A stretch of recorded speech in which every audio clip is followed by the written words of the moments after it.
Hello everyone, అందరికీ నమస్కారం. Welcome to my channel. నేనైతే ఈరోజు సావిత్రి గారి ఫోటోని అదే స్కెచ్ అయితే డ్రా చేద్దాం అనుకుంటున్నాను. కంప్లీట్ పోర్ట్రైటే. కాకపోతే ఇది అంత పెద్ద లాంగ్ వీడియో కాదు, సింపుల్గా ఒక 5 minutesలో ఇదైతే కంప్లీట్ అయిపోతుంది.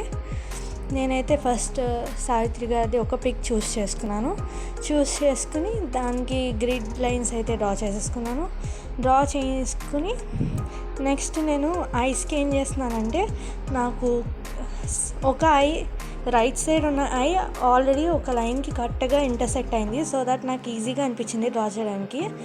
సో అలాగే లెఫ్ట్ ఐని కూడా ఇంటర్సెక్ట్ అవ్వడం కోసం నాకు 1 centimeter కంటే నేను 2 centimeter విత్ 2 centimeter హైట్లోనే నా ఎవ్రీ గ్రిడ్ ఉంటుంది. సో కరెక్ట్గా సెంటర్గా 1 centimeterకి ఒక డ్రా చేసుకుని ఆ లైన్ కూడా ఇంటర్సెక్ట్ చేసుకుని అండ్ ఫస్ట్ అయితే నేను ఐస్తోనే స్టార్ట్ చేస్తున్నాను. నేను నా మ్యాక్సిమం పోర్ట్రేట్స్ డ్రా చేసినప్పుడు నేను ఫస్ట్ ఐసే డ్రా చేసుకుంటాను అనమాట. సో దాని నుంచి నేను స్టార్ట్ చేస్తాను. మీకు ఏది ఈజీగా ఉంటే అది స్టార్ట్ చేయొచ్చు. అయితే నేను నా గ్రిడ్ లైన్స్లో చెక్ చేసుకుని డ్రా చేసుకుంటున్నాను. నేను ఐస్ డ్రా చేసుకుని ఐబ్రోస్ డ్రా చేసుకుంటున్నాను. ఇదైతే కంప్లీట్గా చాలా అంత పెద్ద లాంగ్ వీడియో అయితే కాదు. సో లాస్ట్ వరకు చూసేయండి. వీడియో నచ్చితే లైక్ చేయండి, మర్చిపోకుండా కామెంట్ చేయడం మర్చిపోకండి. అసలు కామెంట్తో పాటు ఈ వీడియోని షేర్ చేయండి, ఛానల్ని సబ్స్క్రైబ్ చేసుకోండి. నేనైతే కంప్లీట్గా ఐస్ గీసుకున్నాక నెక్స్ట్ ఫేస్ యొక్క అవుట్లైన్ గీసుకుంటున్నాను. ఇది మొత్తం ఫస్ట్ అవుట్లైన్ కంప్లీట్ అయ్యాకే నేను దాని షేడింగ్కి వెళ్తాను. సో అవుట్లైన్ అనేది నేను ఫాస్ట్గా కంప్లీట్ చేసుకుని షేడింగ్కి అయితే వెళ్ళిపోతున్నాను. సో ఫస్ట్ గ్రిడ్ లైన్స్ లైట్గా అవుట్లైన్ని లైట్గా రఫ్ చేసుకుని అండ్ నేను స్టార్ట్ చేసేస్తున్నాను. నా షేడింగ్ కూడా నేను ఐస్ నుంచి స్టార్ట్ చేద్దామని ఫిక్స్ అయ్యాను. సో ఫస్ట్ ఐబ్రోస్ గీసేసుకుని తర్వాత ఐస్ డ్రా చేసుకున్నాను. ఇక్కడ ఐస్ కంప్లీట్గా చాలా బాగా వచ్చినాయి, నాకు చాలా పర్ఫెక్ట్గా వచ్చాయని అనిపించింది.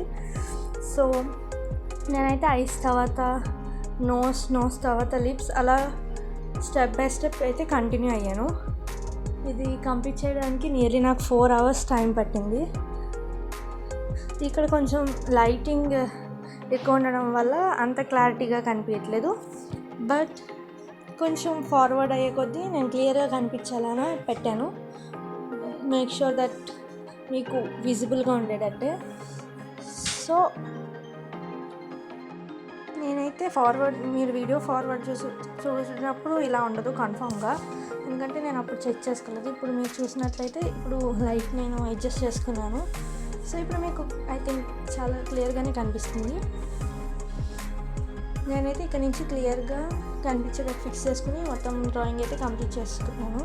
ఐస్ నుంచి నోస్ నుంచి చీక్స్ అలా స్టెప్ బై స్టెప్ నేను షేడింగ్ అంతా కంప్లీట్ చేసుకుంటున్నాను. నాకు సావిత్రి గారి ఈ పోర్ట్రేట్ కంప్లీట్ చేయడానికి చాలా టైం పట్టింది. బట్ నేను వీడియో అయితే అంత పెట్టలేను కాబట్టి సో నేను చిన్న వీడియోనే పెట్టాను. ఎవరైనా మీకు కంప్లీట్ డీటెయిల్స్ అంటే ఎలా డ్రా చేయాలి, ఎవ్రీ స్టెప్ డ్రాయింగ్ మీకు కావాలి అంటే మీరు కామెంట్ చేయండి. నెక్స్ట్ వీడియోలో మనం కంప్లీట్గా చెక్ చేద్దాం. బట్ ఈ వీడియోలో అయితే నేను కంప్లీట్గా నా షేడింగ్ కంప్లీట్ చేసుకున్నాను. బట్ ఇందులో క్లియర్గా స్టెప్స్ కంప్లీట్గా ఎక్కడ డార్క్ షేడింగ్, ఎక్కడ లైట్ షేడింగ్, ఎక్కడ ఎలా ప్రొసీడ్ అయ్యానో అంత పెద్ద వీడియో కాదు, చిన్న complete long video just drawing the portrait of Savitri garu. అయితే అవుట్పుట్ చూసినప్పుడు ఐ ఫీల్ వెరీ హ్యాపీ, ఎందుకంటే నాకు కరెక్ట్గా వచ్చిందని నాకు అనిపించింది. సో మీకు ఎలా అనిపించిందో కామెంట్ చేయండి. బట్ ఇక్కడ నేను ఏం చేశానంటే, నేను బ్యాక్గ్రౌండ్ బ్లాక్ ఉంచుకోలేదు, వైటే ఉంచుకున్నాను. నేను బ్యాక్గ్రౌండ్ మట్టుకు నేను చూస్ చేసుకున్న పిక్ నుంచి కాకుండా నేను వైట్ బ్యాక్గ్రౌండ్ ఉంచుకున్నాను. బట్ మిగతాది మొత్తం సేమ్ పిక్లోదే నేను యాస్టీస్ తీసుకున్నాను. ఇక్కడ ఫైనల్ స్టెప్ హెయిర్ షేడింగ్కి మా సిస్టర్ కూడా హెల్ప్ చేసింది, ఎందుకంటే తను కూడా నేను గీస్తాను అని చెప్పి తను కూడా డ్రా చేసింది. And this is the final output. Thanks for watching. Please like, share, comment, do subscribe. Thank you.